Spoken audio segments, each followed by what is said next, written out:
Most men blow it before she even knows she wants them. Think about it. You meet a woman you're drawn to, maybe it's at work, maybe it's through friends.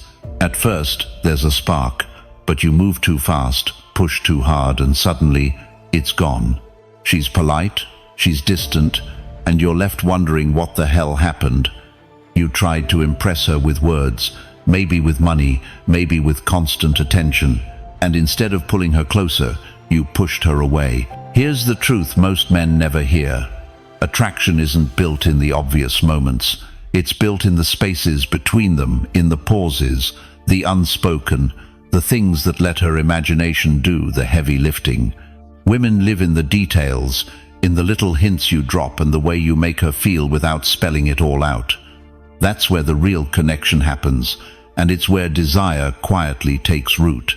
In this video, we're going to break down the single most powerful thing you can do to ignite that hidden part of her mind, the part that makes her think about you when you're not even around. It's not about cheesy lines or playing games. It's about controlling the pace, mastering the tension, and letting her lean in because she wants to, not because you're pushing. Done right, this changes everything. She starts chasing you. And it begins with one simple shift you can make today.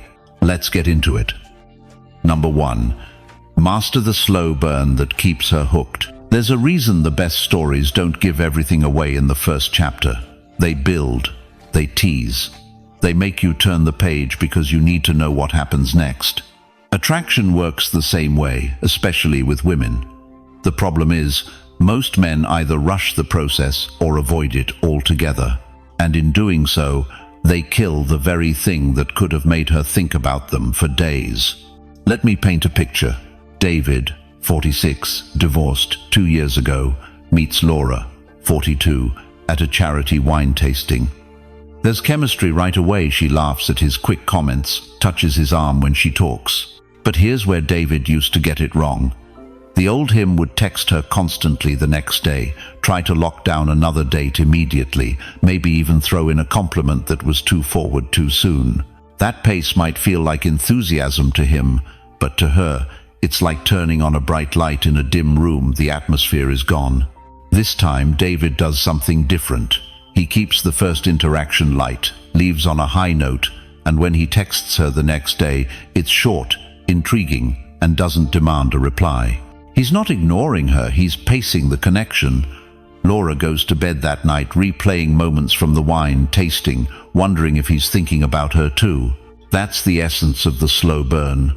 You're not starving the fire, you're feeding it just enough to keep it alive and growing. You give her something to think about, and then you step back so her mind can do the rest. This is where desire lives, not in a flood of attention, but in carefully timed sparks. Now, I'm not telling you to play hard to get in some immature, game-playing way. I'm talking about self-control, a core Stoic principle. You decide the rhythm of your interactions instead of letting excitement or fear take the wheel. Marcus Aurelius said, "You have power over your mind, not outside events. Realize this, and you will find strength." The slow burn is simply using that strength in a way that keeps her attention without overwhelming her senses. Here's what it looks like in practice. When you're with her, be fully present. Look her in the eyes when she talks. Let moments of silence happen without rushing to fill them. Those quiet beats are where tension builds. When you leave, don't try to keep the conversation going endlessly over text. Let the interaction breathe. This isn't about withholding yourself completely. It's about creating space for her curiosity to grow. Think about Laura's side of this. Instead of waking up to a wall of messages, she wakes up wondering if she'll hear from David. That wondering is powerful.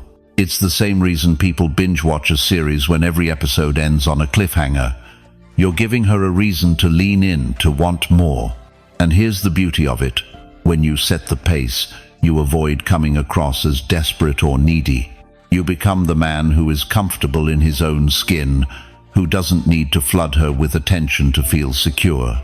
That quiet confidence is magnetic. It's the difference between someone chasing validation and someone inviting connection. If you're not used to this, it might feel unnatural at first. You might feel the urge to close the gap quickly, to make something happen right now. But remember, the fastest way to burn out a fire is to smother it. Let it breathe, let it build, and when you finally step closer, the heat will be 10 times stronger. Drop a comment and claim it. I control pace. And if this slow burn mindset is making sense to you right now, stay with me. Because once you understand this, the next step will give you an even deeper advantage, one that most men never even realize exists. Number 2. Turn small talk into subtle seduction. Most men treat small talk like an awkward hallway they have to sprint through to get to the real conversation. They rush it, keep it shallow, and then wonder why there's no spark. But here's the thing, if you know how to use it, small talk can be the most powerful tool you have for building attraction. Not because of what's said, but because of what's felt. The key is to stop seeing small talk as a throwaway moment and start seeing it as a slow drip of connection. You're not delivering facts, you're delivering feeling. And the most effective feeling you can deliver is curiosity mixed with a hint of something unspoken. That's where subtle seduction lives, in the spaces between your words. This is where Stoicism gives you an edge. Epictetus once said, "We have 2 ears and 1 mouth, so that we can listen twice as much as we speak." When you truly listen, you can pick up on cues most men miss: the way her tone changes on certain topics, the smile that lingers when she talks about a memory, the subjects she keeps circling back to. Instead of plowing ahead with your own agenda, you follow the threads she's giving you. You show that you're paying attention, and you respond in a way that leaves the door just slightly open for her imagination. For example, if she mentions a vacation she loved, most guys will immediately jump in with their own travel story. But you can pause, smile, and ask, "What was it about that place that you still think about?" That's not just small talk anymore. That's an invitation for her to relive something pleasurable, with you as the one guiding her there. You're connecting her emotions to your presence without forcing anything physical. Subtle seduction in small talk is also about pacing. You don't unload all your charm at once. You let moments breathe. You give her room to talk, to think, to wonder what you're thinking. A well-timed pause after something she says can speak louder than any witty line you could throw out. It's that pause that allows her to fill the silence with her own curiosity. And here's the beauty. When you shift your focus from impressing to intriguing, everything about your energy changes. You stop chasing validation, and you start owning the moment. You become the man who doesn't need to force the conversation because he knows the value of letting it unfold naturally. In a world where everyone is rushing, patience is magnetic. Marcus Aurelius wrote, "The soul becomes dyed with the color of its thoughts." If you carry thoughts of calm, curiosity, and self-control, those colors will show in how you speak and listen. That's what turns small talk into something she wants more of, not because you're performing, but because you're present. And if you're wondering whether this really makes a difference, think about it. When's the last time someone made you feel like you were the most interesting person in the room? When's the last time a conversation felt like it could have gone on for hours without ever running out of things to say? That's the experience you're creating for her, an experience where you're both drawn in without a single overt move being made. So, stop rushing through the small part of small talk. Lean into it, slow it down, listen more, speak with purpose, and let curiosity be the current that pulls you both forward. This is the art of weaving subtle seduction into the simplest exchanges, an art that, once mastered, will make her think about you long after the conversation ends. Drop a comment and claim it. I speak impact. And if you think this is powerful, just wait. Because once you understand how to make even the smallest conversations magnetic, you'll be ready to unlock a deeper layer of connection, one that shifts the entire dynamic without her even realizing it. Number 3, build desire through emotional curiosity. Most men think desire is purely physical, a certain look, a certain move, the right moment. But the truth is, for most women, lasting desire starts in the mind. And the fastest way to get into her mind is through emotional curiosity. This isn't about interrogating her or asking endless questions. It's about wanting to understand what truly shapes her, and then letting that understanding create a connection she can't stop thinking about. Let me give you a real example. Mark, 52, recently met Emily, 47, at a friend's backyard barbecue. She had this energy calm, but with a spark in her eyes. They started with the usual surface talk about food, weather, and mutual friends. But instead of keeping it light forever, Mark shifted the conversation with one question: what's something you've done in your life that made you feel completely alive? Emily paused. It wasn't the kind of question she was used to hearing. She told him about a solo trip she took to the Grand Canyon in her 30s, how she hiked to the bottom and camped alone for a night, watching the stars in absolute silence. As she spoke, her face changed. Her voice softened, her eyes lit up, and Mark didn't interrupt. He let her paint the picture. Here's the power in that moment. Mark wasn't just hearing the facts, he was tapping into a core emotional memory. Emily wasn't just telling him a story, she was reliving an experience that made her feel free, strong, and alive. And now, she was associating those feelings with him. Emotional curiosity is about more than just asking deeper questions. It's about giving her the space to open up without fear of judgment. It's about showing that you're genuinely interested in the parts of her that most people overlook. And when you connect to those deeper layers, you create a form of intimacy that's far more powerful than any physical move you could make early on. From a Stoic perspective, this is grounded in the idea of sympathia, the interconnectedness of all human beings. Marcus Aurelius wrote, "We were born to work together like feet, hands, and eyes."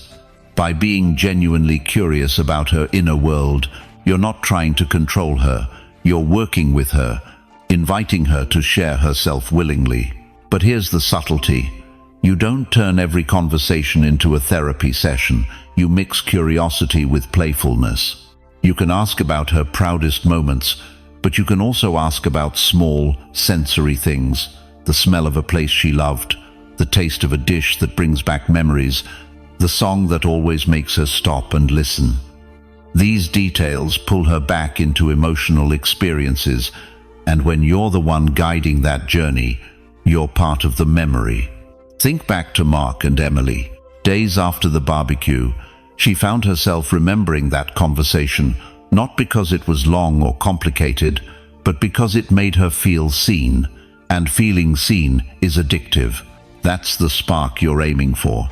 The more she shares with you, the more you have to work with. You start to notice patterns, the values she holds, the things that excite her, the experiences she craves.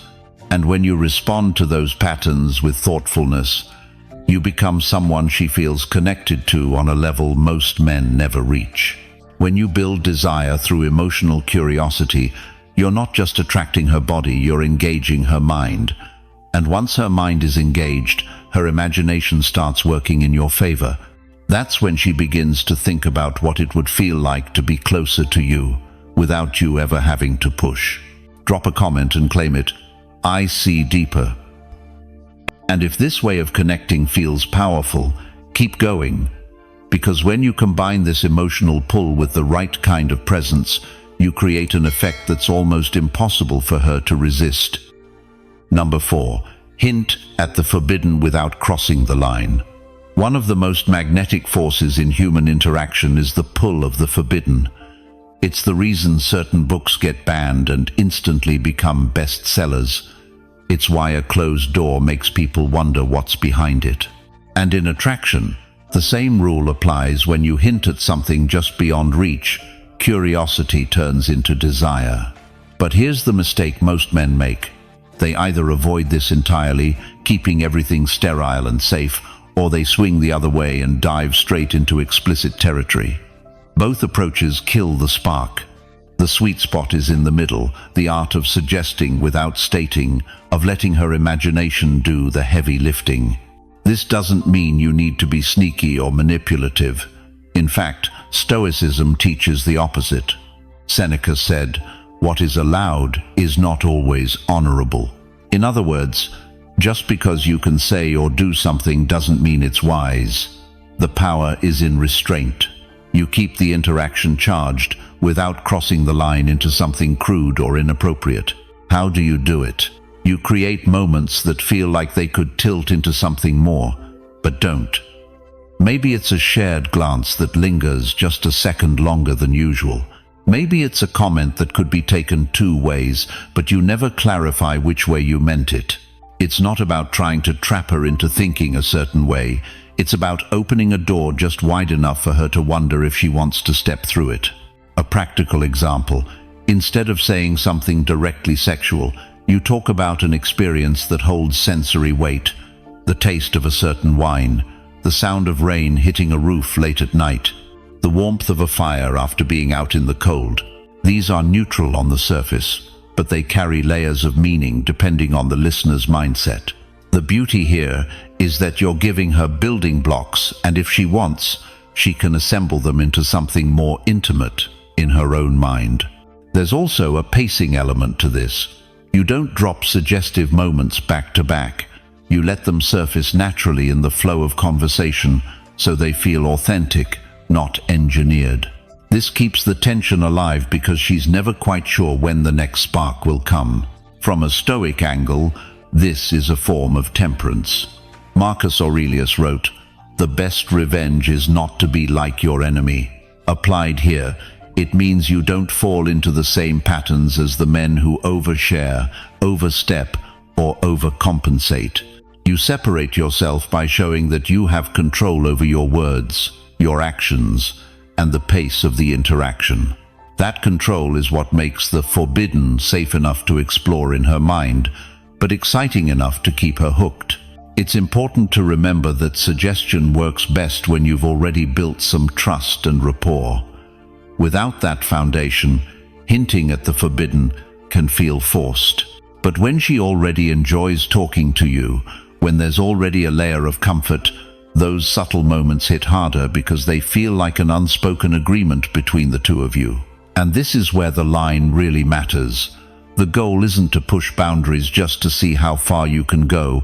It's to create a shared space where tension and safety coexist. That's when her guard comes down without her even realizing it, and when her mind starts filling in the blanks with possibilities that are far more compelling than anything you could say outright.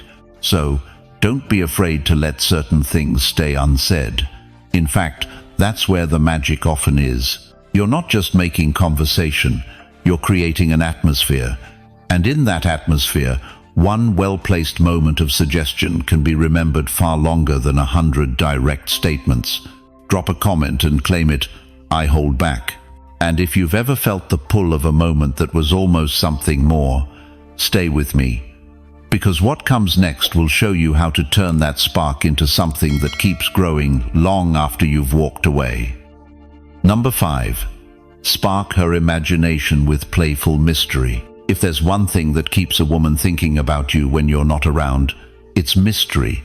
Not the kind that makes her suspicious or confused, the kind that makes her curious. And when you wrap that mystery in a playful tone, you create something far more powerful than just being hard to read. You become an experience she wants to keep exploring. Let's look at how this works in real life. Brian, 55, met Rachel, 50, at a friend's retirement party. They talked for a while, and just before they parted ways, Rachel asked what Brian was doing the next weekend. He smiled and said, "Something I've been looking forward to for a while." Then he left it at that. He didn't elaborate, didn't fill the silence. She tilted her head, gave him a playful look and said, "Well, that's vague." Brian just smiled again and said, "Some things are better experienced than explained." Here's the key. Brian wasn't trying to make her jealous, and he wasn't playing games. He was adding just enough intrigue for her mind to wander. By not revealing everything, he gave her space to imagine what he might be doing, and in her mind, that scenario could be anything. That mental space is where attraction grows. Playful mystery isn't about hiding your entire life. It's about choosing when to be specific and when to leave some details hanging in the air. You can be open about your values, your sense of humor, your outlook on life, but you don't have to give her a complete schedule of your every move. Instead, you drop little breadcrumbs that lead her imagination in different directions. One way to do this is with stories. Tell her about an adventure you had, but leave out just enough that she has to ask questions. Maybe it's a road trip that went sideways in the best possible way, or a dinner where something unexpected happened. You give her just enough to be engaged, but not so much that she has no reason to wonder. From a Stoic perspective, this aligns with the idea that self-possession is attractive. Epictetus said, "Be silent for the most part, or speak only what is necessary." In conversation, that doesn't mean being cold or withdrawn. It means knowing the value of holding back just enough so that when you do share something, it carries more weight. The playful part is just as important as the mystery part. Without playfulness, you risk coming off as guarded or secretive. Playfulness keeps the mood light, keeps her comfortable, and turns curiosity into attraction instead of suspicion. It's the difference between saying, "I can't tell you," in a flat tone and saying, "Now if I told you, it wouldn't be nearly as fun when you found out." Back to Brian and Rachel. After that first conversation, Rachel found herself wondering about him in small moments, while making coffee, while driving to work. She realized she wanted to see him again, not just because of what he'd said, but because of what he didn't say. When you master playful mystery, you give her a reason to fill in the blanks with her own ideas. And often, the scenarios she creates in her head are far more flattering, exciting, and compelling than anything you could say outright. That's the beauty of it. You let her imagination work for you. Just remember, mystery works best in balance. Too much, and you seem distant. Too little, and there's nothing for her to wonder about. The sweet spot is when she knows enough to feel connected, but not enough to stop thinking about what she doesn't know yet. Drop a comment and claim it. I spark wonder. And if you've ever had someone stick in your mind for days because of something they didn't tell you, stay tuned. Because the next step will show you how to turn that lingering curiosity into something much harder for her to shake. Number 6. Ask the questions she's never been asked before. If you want to stand out in her mind, you have to give her an experience she's not getting anywhere else. And one of the simplest, most overlooked ways to do that is to ask questions she's never been asked before. Most men keep their questions safe and predictable. What do you do for work? Where are you from? How was your weekend? These are fine for polite conversation, but they don't open doors. They don't take her anywhere new. They don't make her pause, think, and feel something in the moment. A question she's never been asked before interrupts the autopilot. It forces her to engage. It invites her to share parts of herself that are rarely seen, and in doing so, it ties that rare feeling to you. That's where connection becomes magnetic. The key here isn't to get weird or overly personal too fast. It's about being thoughtful. You want questions that are open enough for her to take in any direction she chooses, but specific enough to be interesting. Instead of, "What's your favorite movie?" you might ask, "What's a scene from a movie that stuck with you for years?" Instead of, "What kind of music do you like?" you could say, "If someone wanted to understand you through one song, what would it be?" These aren't just trivia questions, they're emotional doorways. They tap into memory, identity, and meaning. They make her consider why something matters to her, and in explaining it, she relives the feeling it gave her. That's a powerful loop to create. From a Stoic perspective, this is about directing attention toward what matters. Epictetus said, "Wealth consists not in having great possessions, but in having few wants." In conversation, that principle translates into quality over quantity. You don't need dozens of shallow exchanges. You need a few that actually touch something real. Here's why this works so well. Most women, especially those who have been through enough life to know what they like and what they don't, are used to surface-level interest. They're used to men who listen just long enough to talk about themselves again. When you ask something she's never been asked before, you're showing her that you're paying attention, that you're genuinely curious, and that you see her as more than just a checklist of facts. And you don't have to ask a dozen deep questions in a row. In fact, it's better if you don't. Sprinkle them into a conversation naturally. Let her answer fully, and then follow where her answer leads. If she tells you about a memory from her childhood, ask her what she remembers feeling in that moment. If she shares something that made her proud, ask her why it mattered to her then and why it still matters now. These are the questions that leave a mark because they go beyond the expected. They show that you're not just passing time, you're building something. You're giving her a rare space to express herself in a way that feels both safe and engaging. And the best part? These questions don't just help her open up, they help you see if she's the kind of person you actually want to invest more time in. Curiosity is a two-way street, and if she meets your curiosity with her own, you've got the beginnings of something real. Drop a comment and claim it. I ask better. La. And when you know how to guide a conversation into uncharted territory, you unlock the next level where the connection you've built starts to create a pull she feels even in your absence. Number 7. Use suggestion to create emotional heat. Sometimes the most powerful way to create attraction isn't by showing everything you feel, it's by letting her sense there's more under the surface. Suggestion works because it invites her mind to fill in the blanks, and often her imagination will take it further than anything you could say directly. Think about this like the difference between a movie that shows every detail versus one that leaves certain moments just out of frame. That gap is where her curiosity lives and where emotional heat starts to build. Take Tom, 48, and Melissa, 45. They met at a mutual friend's art gallery opening. During a casual conversation, Melissa mentioned she loved old jazz records. Tom smiled and said, "There's a place I go sometimes that plays the kind of music you'd like, but it's not the kind of place I can explain. You have to feel it." Then he shifted the subject. He didn't invite her there, didn't give an address, just planted the seed. That night, Melissa found herself thinking about it. What kind of place was it? What made it special? And more importantly, why did he think she would like it? That's the beauty of suggestion. It works because it's incomplete. You're not making promises you can't keep. You're not being manipulative. You're giving her a thread, and if she wants, she can follow it. From a Stoic standpoint, this is self-control in action. Marcus Aurelius wrote, "The happiness of your life depends upon the quality of your thoughts. Suggestion influences those thoughts without force." You're guiding her attention towards something intriguing and letting her own mind create the emotional charge. You can use this in conversation through tone, pacing, and the details you choose to share.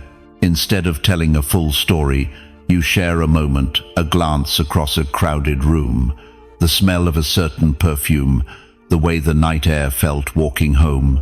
Details like these carry sensory weight. They're neutral enough to be safe, but rich enough to be suggestive. For Tom, that place might just be a small jazz lounge he visits now and then. But to Melissa, it's now layered with mystery, intimacy, and a sense of shared experience waiting to happen. Every time she hears jazz after that, she'll think of him. That's emotional heat, not because of what he told her, but because of what he left unsaid. The trick is to use suggestion sparingly. Too much, and it loses its power. The goal is to create flashes of curiosity, not a fog of confusion.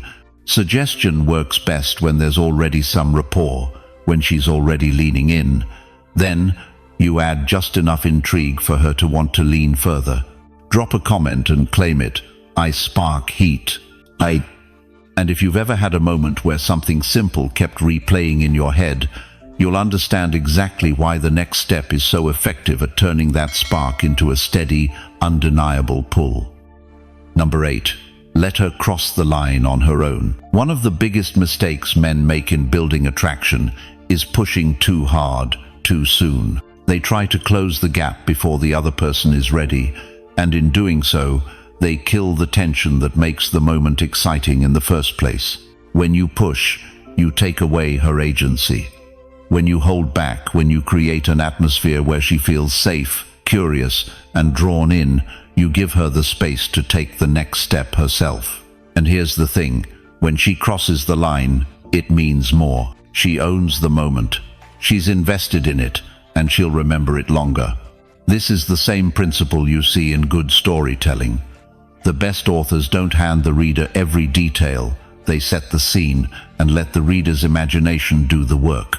In attraction, it's about setting the emotional scene. You create just enough charge for her to feel something building, then you let her decide when and how to act on it. From a Stoic perspective, this is about discipline and patience. Seneca wrote, "No man is more unhappy than he who never faces adversity, for he is not permitted to prove himself." When you let her cross the line on her own, you're proving your own strength, the ability to resist the easy move and wait for the right one.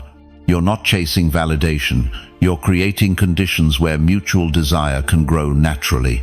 In practice, this means you don't escalate physically or verbally until she's signaling she's ready. Those signals can be subtle, lingering eye contact, leaning in closer, mirroring your body language, asking more personal questions. When you see them, you acknowledge them, but you still let her make the next move. It might look like this. You're in a conversation that's getting more personal. There's a pause where she's clearly comfortable, maybe even a little nervous. Instead of jumping in to break it, you hold it. You keep eye contact. You give her the chance to step forward, literally or figuratively. And when she does, the energy is completely different than if you had tried to pull her in yourself. The beauty of this approach is that it respects her boundaries while still keeping the attraction alive. It's not about being passive, it's about being deliberate. You're active in creating the conditions, but you're not forcing the outcome. That's a level of control most men don't have, and it's why it's so attractive when you do. Another Stoic idea that applies here comes from Marcus Aurelius. You have power over your mind, not outside events. Realize this, and you will find strength. You can't control when she decides to cross the line, but you can control how you show up, how you carry yourself, and how you make her feel in your presence. That control creates trust, and trust is what makes her feel safe enough to take the step herself. And when she does, you don't overreact. You don't act like you've won something. You simply meet her where she is and keep the energy steady. Because the real power isn't in the single moment she crosses the line, it's in the ongoing dynamic that moment sets in motion. If you've been paying attention to every step we've covered so far, this one becomes almost effortless. You've built curiosity, you've sparked imagination, you've created emotional heat. All that's left is to give her space to act on it. And when she does, the attraction becomes mutual, not one-sided. That's when it sticks. Drop a comment and claim it. I let it happen. And when you see how powerful it is to let her make the move, you'll understand why the next step works like fuel on a fire, because it takes that mutual energy and amplifies it in a way that's nearly impossible to forget. Number 9. Borrow the blueprint from women's romance stories. If you really want to understand how to create emotional pull, look at the kinds of romance stories women consume. We're talking novels, shows, even certain movies. These stories aren't just entertainment, they're blueprints for the emotional journey that makes women feel deeply invested. And here's the interesting part. Those stories almost always follow a pattern. There's tension, there's challenge, there's a sense that the connection is special because it's not instantly won. The man in these stories doesn't hand himself over on a silver platter. He has his own life, his own standards, his own quiet confidence. That's exactly what draws her in. Take David, 50, and Laura, 46. They met through a hiking group and saw each other occasionally on weekend trails. Laura loved reading romance novels in her free time, stories about two people whose attraction built slowly through shared experiences. Without even knowing it, David mirrored this. He didn't try to fast-track anything. Instead, he focused on being present during their hikes, teasing her lightly when she tripped over a root, listening when she shared stories about her family. Over time, their interactions started to feel like chapters in a book, each one adding a little more to the connection. That's the key you can borrow from these stories. Pacing. You build attraction the way a good novel builds a plot, letting the tension simmer, allowing space for anticipation. And just like in those books, the man who stays grounded in his own life, who challenges her in playful ways, becomes far more compelling than the one who's available on demand. From a psychological perspective, this works because anticipation is a form of reward. The longer she waits for something that feels worth it, the more she values it when it happens. Your job is to create that sense of journey without faking anything. So, think of your connection with her like the best parts of a story, shared moments, a mix of lightheartedness and depth, and the steady build towards something she can feel but can't quite name yet. That's how you keep her turning the page. Drop a comment and claim it. I write the story. And if you've ever wondered how to turn that slow, steady build into a lasting connection, the final step will show you exactly how to lock it in without losing the spark. Number 10. Plant desire and let it grow until she can't resist. Desire isn't something you can force in the moment. If you try, it usually backfires. Real desire is planted quietly, nurtured slowly, and left to grow until it becomes impossible to ignore. Think of it like planting a seed. You don't yank on it every day to see if it's growing. You give it the right conditions and let nature do its work. In attraction, those conditions are the feelings and associations you leave her with after every interaction. When you walk away, what's left in her mind? Is it just small talk, or is it a memory she keeps replaying? You create this by giving her experiences, not just words. Maybe it's a conversation that leaves her laughing long after you've gone. Maybe it's a small detail you noticed about her that no one else has mentioned. Maybe it's the way you carried yourself in a moment that mattered, calm, confident, present. These are the kinds of moments that stick, and they work quietly in the background long after you're out of sight. From a Stoic perspective, this is patience in practice. Marcus Aurelius wrote, "No great thing is created suddenly." The same applies to attraction. You don't rush it. You respect the process. Every time you interact, you add another layer, a little more curiosity, a little more connection, a little more pull. The most important part, you give her space to miss you. If you're always there, always available, there's no room for the seed to grow. But if you step back just enough, she starts to feel the absence, and that absence makes her realize she wants more. Over time, the accumulation of those feelings becomes something bigger. She's not just interested, she's drawn in. And when she acts on that desire, it feels like her choice, which makes it even stronger. By planting desire and letting it grow, you're not just creating attraction. You're creating something that lasts because it wasn't rushed, it wasn't forced, and it wasn't dependent on constant attention. It's organic, it's mutual, and it's far more powerful than anything that comes from chasing. That's it for today's video. If you found value in what we talked about, make sure you hit that subscribe button so you don't miss tomorrow's lesson. Thanks for spending your time with me today. I appreciate you being here, and I can't wait to see you back tomorrow. Until then, stay grounded, stay sharp, and keep living with intention.